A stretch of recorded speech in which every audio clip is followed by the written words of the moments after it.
Baik, bismillahirrahmanirrahim. Assalamualaikum warahmatullahi wabarakatuh.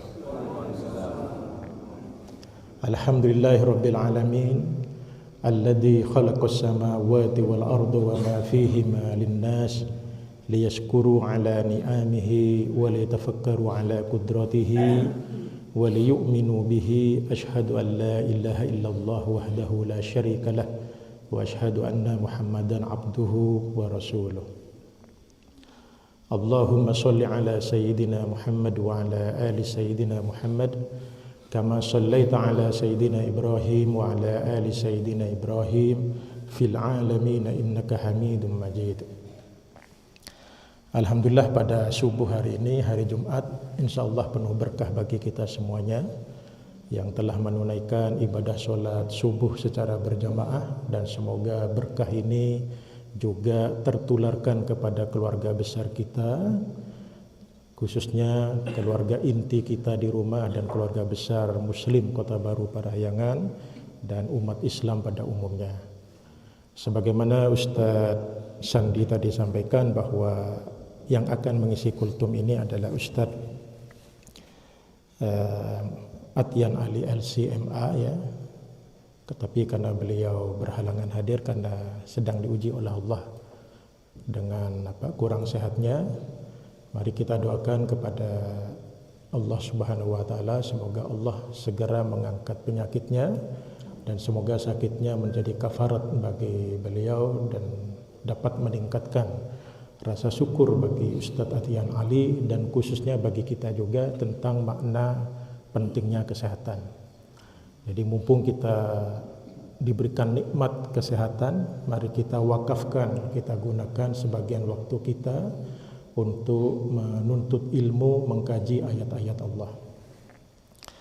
Baik saudara-saudara sekalian yang Allah muliakan, ada fenomena dalam kehidupan kita di era yang serba digital ini adalah kita senantiasa membandingkan ya, diri kita dengan tetangga kita, dengan orang lain, ya, dengan saudara kita dalam konteks kehidupan duniawi. Misalkan di Kota Baru Parahyangan kita tinggal, tetangga saya ganti mobil, tetangga saya nambah rumah, tetangga saya umroh berkali-kali dan seterusnya. Ya. Jadi itu memang terkadang manusiawi ya. Jadi sering dalam kehidupan kita membanding-bandingkan hal-hal yang harusnya tidak kita lakukan, dan yang kita bandingkan adalah sifatnya nadori. Nadori itu artinya terlihat secara fisik, dan ini lebih cenderung kepada hal-hal yang sifatnya duniawi. Dan itu bisa jadi terjadi pada diri saya, kepada saudara-saudara sekalian yang hadir ya. Nah, Allah Subhanahu wa taala telah memperingatkan sebenarnya, kapan sih kita boleh membanding-bandingkan diri kita dengan orang lain, mana yang dianjurkan atau justru diperintahkan, dan mana yang semestinya tidak kita lakukan. Apalagi di medsos banyak sekali yang flexing ya, banyak sekali yang sering menampakkan ya, baik itu kesuksesan dalam menuntut ilmu misalkan, kesuksesan dalam mengumpulkan harta, menggunakan barang-barang yang branded dan sebagainya, sehingga kita yang melihat atau anak-anak kita khususnya yang Gen Z ini sering tergoda dengan hal-hal yang sifatnya nadori tadi, sehingga membuat kita kadang-kadang merasa kurang bersyukur dengan apa yang kita terima. Orang lain bisa seperti itu, kenapa Allah tidak memberikan kepada kita? Nah, di dalam surat Toha ayat 131 Allah telah mengingatkan sebenarnya ya. A'udzubillahi minasyaitonirrajim. Wala tamuddanna 'ainaika ila ma mata'na bihi azwajan minhum zahratal hayatid dunya linaftinahum fihi wa rizqu rabbika khairu wa abqa. Ini peringatan Allah yang sangat jelas kepada kita ya. Dan janganlah engkau tujukan pandangan matamu, ya, kepada kenikmatan yang telah kami berikan kepada beberapa golongan dari mereka. Artinya Allah telah memerintahkan, melarang kita untuk senantiasa membanding-bandingkan, melihatlah ya, bahwa orang lain itu rizki secara dohir ya, secara duniawi kok lebih banyak daripada kita, dia pendidikannya lebih tinggi daripada kita, sehingga kadang-kadang kita merasa kurang bersyukur. Padahal padahal Allah ya telah menguji mereka dengan kesenangan itu, dan ingatlah bahwa karunia Tuhanmu lebih baik dan lebih kekal. Jadi yang Allah berikan kepada kita itu sudah lebih dari cukup daripada yang kita minta sebenarnya. Ya. Jadi kalau kita merasa merasa syukur kita tinggi, kita minta ABC, sesungguhnya Allah telah memberikan kepada kita lebih daripada ABC. Nah, hanya kadang-kadang kita mengukurnya adalah secara kuantitatif, ya. Padahal yang kualitatif, hal-hal yang tidak dapat diukur dengan angka, itu lebih banyak dibandingkan hal itu.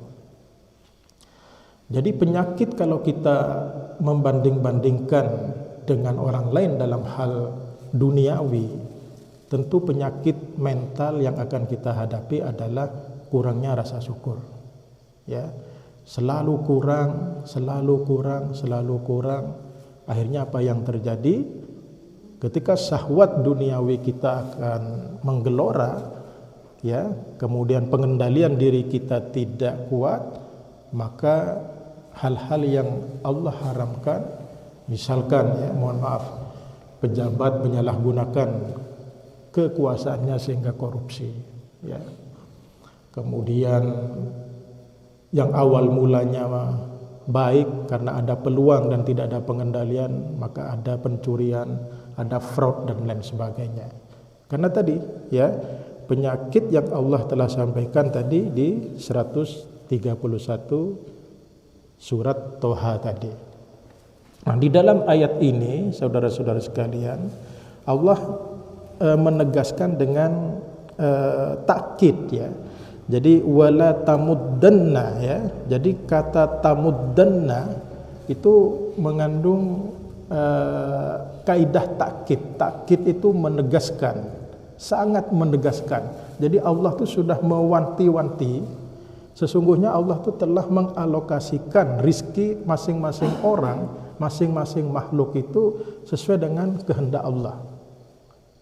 Ya, wala tamuddanna. Jadi kalau kita banding-bandingkan, ya, justru itu yang akan menjerumuskan kita. Jadi seakan-akan Allah yang menciptakan kita, Rabbul Alamin, ya, yang memberikan, yang menghidupkan kita, yang mematikan. Mohon maaf, kadang-kadang kita bisa jadi menyepelekan kekuasaan Allah, bahwa rezeki yang kita terima ini seakan-akan kurang dibandingkan dengan yang lain. Nah, ini penegasan Allah. Tamuddanna ini mengandung unsur takkid. Jadi sangat tegas Allah itu melarang kita jangan sekali-kali membanding-bandingkan. Nah, ini yang berat. Ya. Wala tamuddanna ainaika. Ainaika itu secara fisik berarti kita melihat dengan indrawi kita. Ya. Melihat, merasakan. Nah, ini direpresentasikan dengan penglihatan. Jadi saudara-saudara sekalian, ya, ketika kita merasa saya lebih kaya, kemudian dipublish apalagi di media sosial, maka unsur ujub, ya, penyakit mental, sombong akan tinggi. Saya merasa lebih pintar. Ini juga akan menimbulkan ujub, egoisme dan lain sebagainya. Ya. Jadi di era yang serba vulgar, yang serba mudah untuk dipublikasikan, kita sebagai mukmin, ya, yang insya Allah kita senantiasa memperbaharui keimanan kita, harus senantiasa waspada. Ya, tidak ada gunanya untuk menampakkan hal-hal yang menurut kita itu lebih, ya, baik itu secara harta, secara ilmu dan lain sebagainya. Cukuplah kita mensyukuri, ya, mensyukuri atas segala nikmat Allah. Nah, ini inspirasi daripada surat Toha ayat 131. Nah, sebelum ayat 131, bagaimana supaya kita tidak mudah membanding-bandingkan itu? Ternyata resepnya sudah ada. Dan resepnya itu biasa kita lakukan. Jadi sederhana resepnya ternyata, ya. Apa resepnya? Di ayat 130 di surat Toha, Allah sudah menyampaikan, ya. A'udzubillahi minasyaitonirrajim. Fasbir ala ma yakuluna wasabbih bihamdi rabbika qabla tulu'i syamsi wa qabla ghurubiha wa min ana'il laili fasabbih wa atrafan nahari la'allaka tarda. Ya. Allah berfirman, ini ditujukan kepada Nabi Muhammad sallallahu alaihi wasallam, maka sabarlah engkau ya Muhammad atas apa yang mereka katakan, dan bertasbihlah dengan memuji Tuhanmu sebelum matahari terbit dan sebelum terbenam, dan bertasbihlah pula pada waktu tengah malam dan di ujung siang hari agar engkau merasa tenang. Jadi di Al-Quran banyak ayat-ayat yang dikhususkan kepada Rasulullah ataupun kepada Nabi yang lain. Tapi pada hakikatnya itu juga berlaku bagi kita. Ada yang memang sangat khusus, ya. Ada yang memang sangat khusus, seperti yang disampaikan oleh Ustadz ahli tafsir beberapa pada saat itu, Saiful Islam, ya. Jadi misalkan solatnya para nabi tentu solatnya berbeda dengan kita. Ketika Allah menyampaikan solatnya para nabi atau anjuran solat kepada para nabi, maka lafaz solat di situ menggunakan waw, solat, ya. Ada wawnya, solata pakai waw itu karena khusus, ya. Tapi begitu kita kepada orang muslim, orang mukmin, maka solata itu pakai lam alif, ya. Nah, itu menunjukkan kekhususan, ya. Nah, ayat ini sebenarnya tidak hanya berlaku kepada Nabi Muhammad secara khusus, tetapi juga kepada kita sebagai umatnya, ya. Bagaimana supaya hati kita tenang, saudara-saudara sekalian? Maka di sini Allah mengatakan untuk senantiasa bertasbih, ya. Bertasbih, bertahmid kepada Allah dalam sepanjang waktu, ya. Nah, di sini memang disebutkan ada waktu-waktu khusus, ya. Sebelum matahari terbit artinya subuh, ya. Kemudian sebelum terbenam, ya, asyar, dan malam hari bisa jadi maghrib, isya, ya. Kemudian di siang hari adalah zuhur. Artinya apa? Bahwa terkait dengan waktu yang disebutkan dalam surat Toha ayat 130 itu lebih cenderung kepada waktu-waktu solat yang kita laksanakan, yang kita dirikan. Karena di dalam solat itu sendiri sesungguhnya banyak sekali, ya, lafaz-lafaz tasbih, lafaz-lafaz tahmid, ya, dengan gerakan-gerakan yang sudah Allah syariatkan. Jadi dengan solat dengan tertib, dengan khusyuk, ya, ini akan membuat jiwa kita tenang.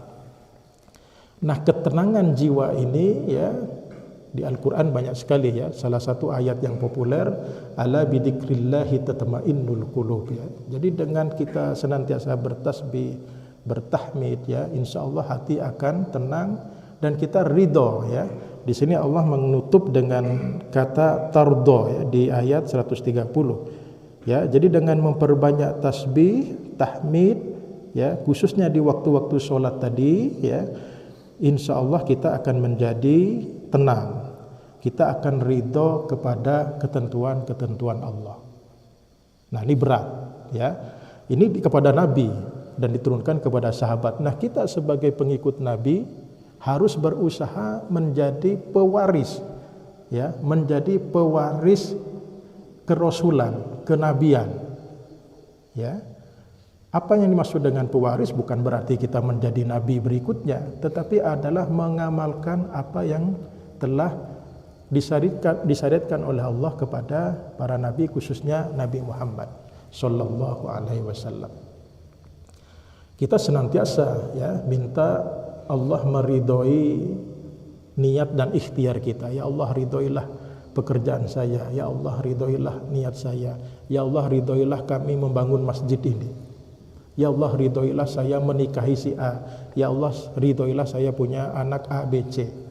Tetapi yang sering kita lupakan adalah belum tentu kita sepanjang waktu atau pada momen-momen tertentu ketika kita diuji, kita ridho dengan ketentuan Allah. Ya, kita ridho dengan ketentuan. Kita minta ridho kepada Allah, tapi kita belum tentu ridho dengan ketentuan Allah. Kenapa istri saya si A? Kenapa anak saya A, B, C yang hari ini bandel katakanlah? Kenapa tetangga saya yang ini kok ngomel-ngomel terus? Ya Allah, kenapa Engkau berikan tetangga saya yang ini? Kenapa saya tiba-tiba tinggal di Kota Baru Parahyangan, ya Allah? Kenapa saya tiba-tiba dikasih presiden, gubernur, bupati yang seperti ini? Nah, ini ujian adalah Allah kepada kita, apakah kita ridho terhadap ketentuan-ketentuan Allah yang tidak bisa kita intervensi. Jadi saudara-saudara sekalian, kita harus bisa membedakan mana hal-hal yang itu memang prerogatif Allah, takdir, mana yang memang itu wilayah kuasa makhluknya. Ya, kalau itu memang sudah takdir Allah setelah terjadi pada diri kita, ya berarti kita ikhlas meridhoi apa yang telah Allah takdirkan, apa yang Allah tentukan. Nah, itu namanya ridho terhadap ketentuan Allah. Di dalam surat Al-Bayyinah, ya, di ayat terakhir itu, innal ladzina amanu wa 'amilus solihati ulaika hum khairul bariyah, ya. Jadi orang-orang yang beriman yang senantiasa beramal soleh, maka itulah sebaik-baik makhluk. Innal ladzina amanu wa 'amilus solihati ulaika hum khairul bariyah jazaohum 'inda rabbihim jannatu 'adnin tajri min tahtihal anhar khalidina fiha abada. Nah, ini radhiyallahu anhum wa radu anhu. Jadi syarat untuk mewariskan surga, ya, kita akan mewarisi surga, itu syaratnya adalah Allah ridho kepada kita, radhiyallahu anhum, kemudian kita pun ridho terhadap ketentuan Allah, wa radu anhu. Jadi dua, teman-teman sekalian, ya.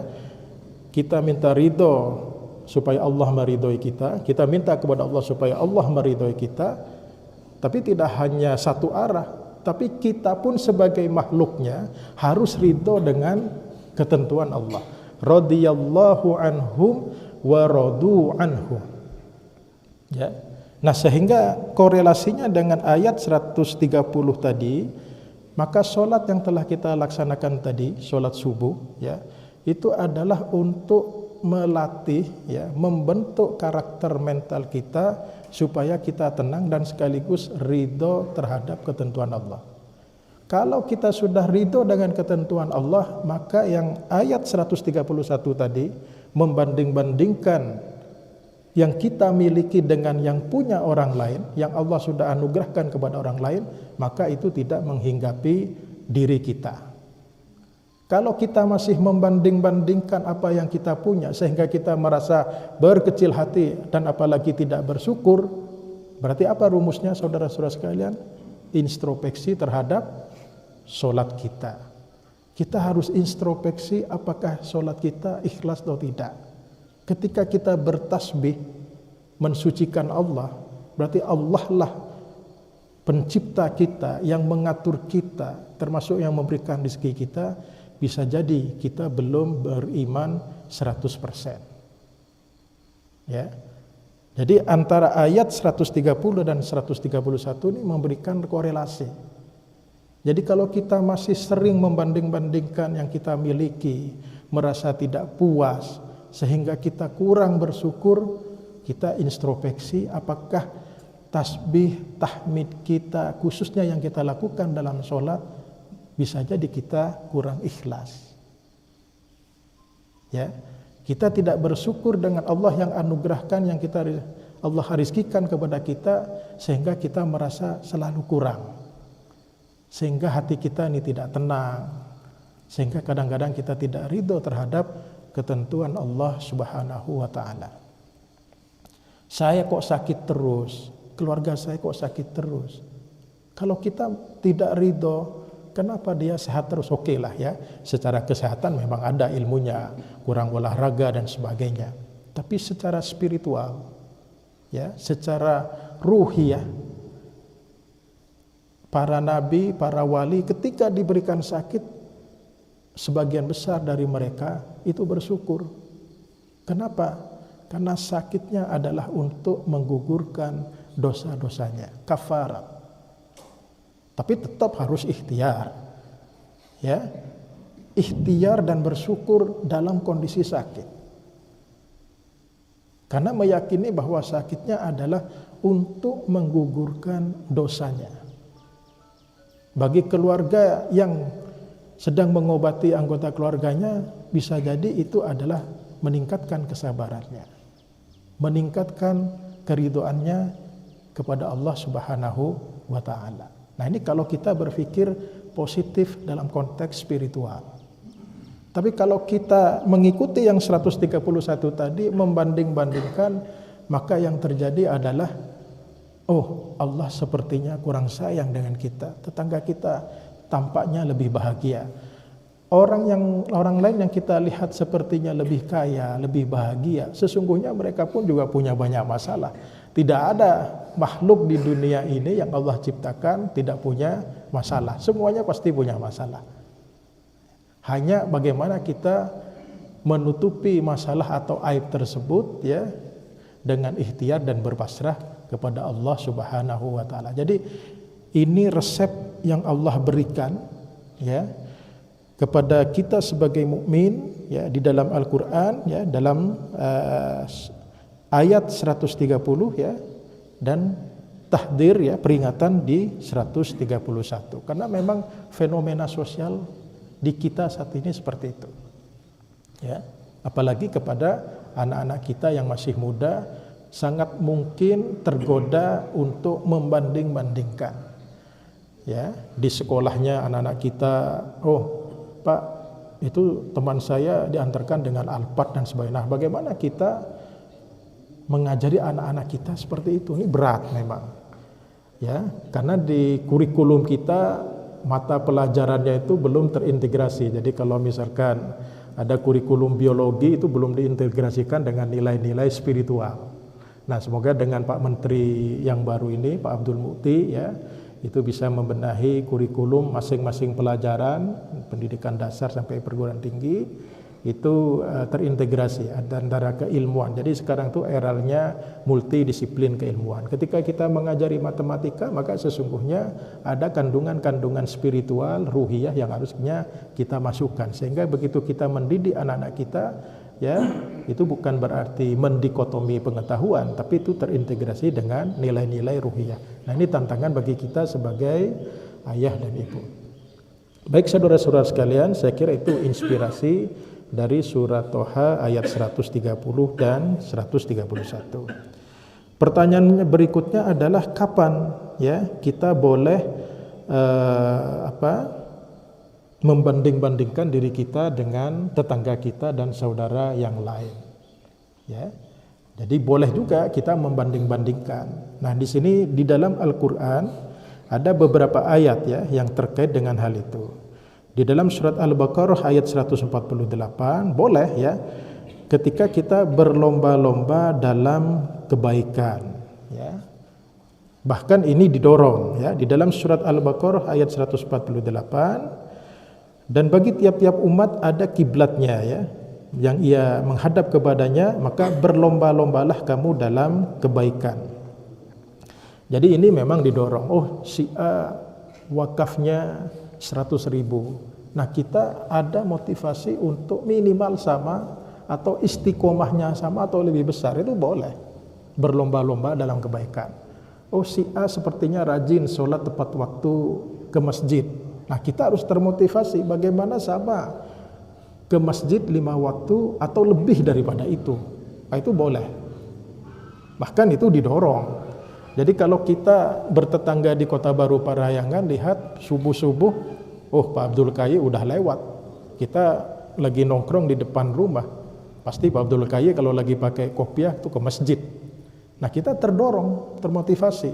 Oh Pak Haji Dadang, misalnya di Mayang Sunda, sebelum subuh udah pakai kopiah itu pasti ke masjid. Nah kita tergerak, termotivasi. Oh besok saya harus datang ke masjid sebelum Pak Haji Dadang datang. Tapi itu dalam rangka kebaikan, bukan untuk pamer. Boleh. Ya, Pak Sandi hampir tiap hari publikasi mengenai informasi wakaf.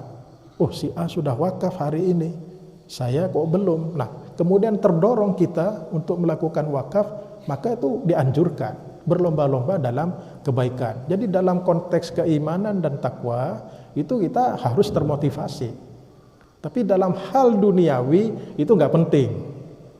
Ya, jadi kalau kita memang beriman kepada Allah Subhanahu wa taala, maka surat Toha ayat 131 itu yang kita terapkan. Ya, tidak perlu banding-bandingkan dalam urusan duniawi. Tapi dalam konteks kebaikan sebagaimana ayat 148 dalam surat Al-Baqarah, itulah yang kita ikuti. Jadi jangan terbalik, ya.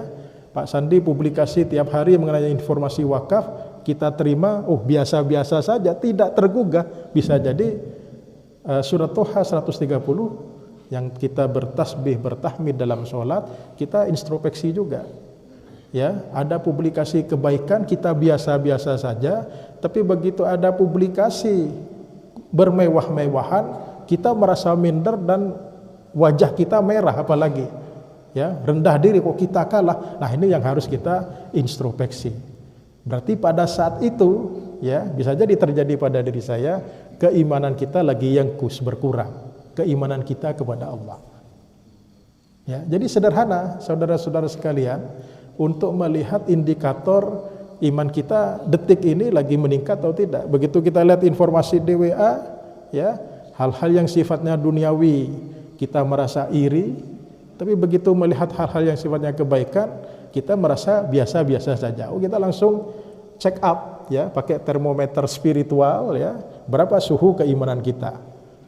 Kalau suhu kita yang normal itu kan 36-37 misalkan kan. Oh, suhu kita begitu lihat yang bermewah-mewahan tadi 40 derajat, artinya kita langsung minder. Nah, ini membahayakan, berarti kita sudah masuk pada early warning lah dalam hal keimanan. Ya, jadi sederhana. Jadi yang tahu adalah kita. Ya, yang tahu adalah kita. Nah, ini saya kira inspirasi dari surat Toha, ya, 130 131, ya, plus surat Al-Baqarah ayat 148. Berlomba-lomba kebaikan. Yang kedua, boleh kita iri kepada orang lain dalam hal ketakwaan dalam rangka meraih ampunan Allah. Ya, kita sudah tahu siapa sih kita sebagai makhluk Allah, sebagai manusia yang tidak punya dosa, siapa? Pasti dosa kita kalau dibandingkan dengan pahala, bisa jadi dosa kita lebih besar daripada pahala yang kita terima saat ini. Maka kalau kita masih biasa-biasa saja, ya, tidak banyak beristighfar, tidak banyak mohon ampun kepada Allah, ini harus kita cek alarm kita. Ya, suhu keimanan kita berarti lagi kacau ini. Sudah tahu banyak dosa dan sudah merasa sejam yang lalu berbuat dosa dan tidak minta ampun kepada Allah ataupun kepada manusia yang kita salahi. Nah, ini berarti keimanan kita dalam kondisi yang kus, ya, berkurang. Jadi boleh, ya, kita iri kepada saudara kita, kepada orang lain dalam dua hal tadi. Berlomba dalam kebaikan, yang kedua adalah dalam rangka meraih ampunan Allah Subhanahu wa taala, ya. Jadi ini saya kira menjadi wasiat, ya, menjadi inspirasi Al-Qur'an khususnya kepada diri saya dan saudara-saudara sekalian, bagaimana kita meningkatkan rasa syukur, ya, sebagai indikator keimanan kita kepada Allah. Yang pertama adalah berusaha, ya, untuk senantiasa menerima ridho, ya, terhadap ketentuan Allah yang Allah anugerahkan kepada kita. Sesungguhnya yang Allah berikan kepada kita itu sudah menjauhi ekspektasi yang kita minta, ya. Nah, ini akan menimbulkan, akan menumbuhkan bibit ridho terhadap ketentuan Allah, ya. Kita akan menjadi radhiyallahu anhum wa radu anhu dalam surat Al-Bayyinah ayat terakhir.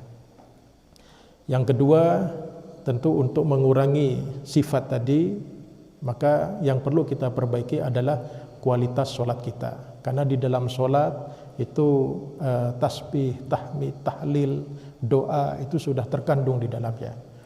Tentu tidak hanya dalam solat, pada di luar solat pun maka kita memperbanyak tasbih. Tasbih mari kita lafalkan, tapi juga sekaligus kita pahami ya bahwa tasbih itu adalah menyatakan diri kita bahwa sesungguhnya Allah adalah Maha Suci ya, dan sekaligus adalah Rabb kita ya, pengatur kita, pencipta kita yang sangat sayang kepada diri kita. Artinya apa? Kalau Allah itu adalah zat yang Maha Pengasih dan Maha Penyayang, maka kita sebagai makhluknya tidak ada yang dibeda-bedakan.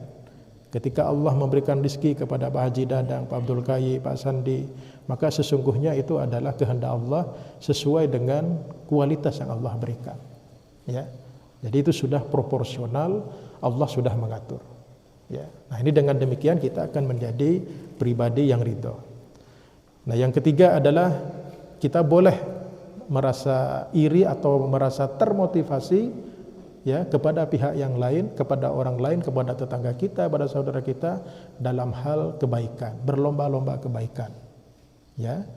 Jadi karena masjid ini sedang dibangun ya, kita yang masuk dalam grup muslim, umat dan grup-grup yang lainnya kalau ada informasi wakaf, maka kita harus berbahagia.